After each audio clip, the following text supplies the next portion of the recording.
We have 3 kids, and we are currently also fostering another little boy. And so we have 2 8-year-olds and 2 5-year-olds. Obviously lots of activities, lots of things going on. I work full-time, Ben farms full-time, which allows him a lot of flexibility, but also a lot of unpredictability in his schedule. And so, you know, we plan on supper and then something happens with me or the kids or him and supper doesn't happen at the time we thought. So life is definitely very busy right now.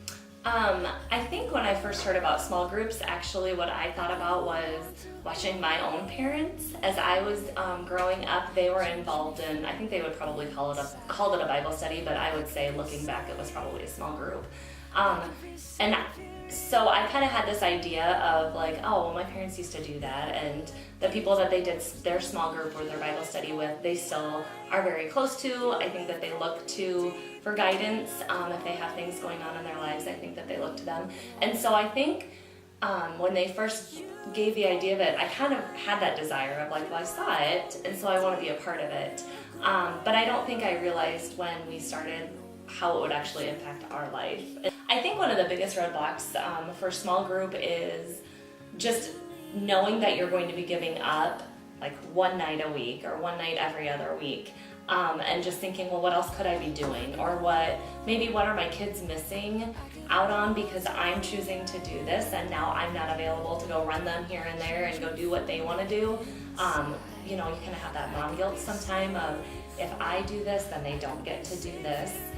I think for us, the biggest way that we overcame the idea of we don't have enough time is we just committed to it and we tried it.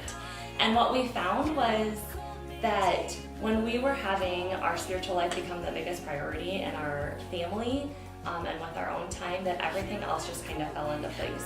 And there might have been some things that we missed out on or that our kids missed out on, but they were not of the importance that our spiritual life was. And it kind of forced us to look at that and to say, you know what, like, yep, extracurricular activities are great and there's nothing wrong with them. Family time is super important, but none of that is going to be worthwhile if we are not grounded spiritually. Our kids have been so funny about small group. When we first started, we hosted a small group. And so they would get so excited because they'd be like, Mom, is tonight small group night? Are the small group people coming over? And they didn't call them by name. They just said, like, are the small group people coming over? Because that's who they knew them as. And so it's been really fun to see our kids get excited to host a small group, and then over the winter we were able to participate in another small group, and so we took them with us. And so they're like, oh yeah, it's small group night, we get to go to small group. And so it's been really neat to see because they are definitely watching us, and they're watching how we're spending our time, and they're watching who we're spending our time with. And I think that they're really internalizing, like there must be some importance to this if Mom and Dad are choosing to take us to small group every week or choosing to have small group at our house. I think that they realize that that's a really important part of being a Christian. Small group maybe played a part in why we chose to do foster care without our small group even realizing it. Just some of the studies that we did, it was like we knew that God was calling us to do something and to serve in a way that we hadn't before. And I think that just that constant accountability to be in the Word and to be seeking God first really shifted some things just for our family and our spiritual life there. I think our relationships have changed just because when you sit down and you talk to people and you realize like you're not the only one trying to raise your kids a certain way, or you're not the only one that maybe has issues with raising your kids a certain way because they're fighting or rebelling against what you're trying to teach.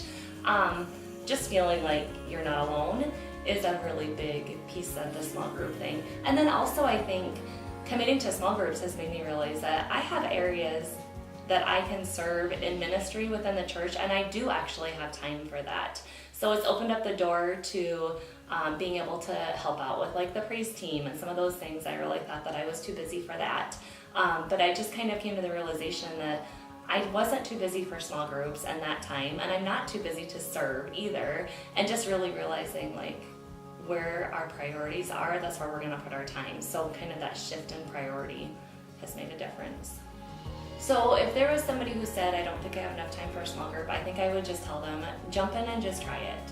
It's a short commitment, and just try it and see what happens. Worst case scenario is you commit to it, and maybe you're sick a week or you have 1 week that you can't go, but do it as fully as you can, and then just realize that where we invest our time is going to make a huge difference in the way that we live our life. And so I don't think that time invested in a small group and meeting with other Christians is time wasted. I really think that that's time invested in our own spiritual life and also in our family's spiritual life.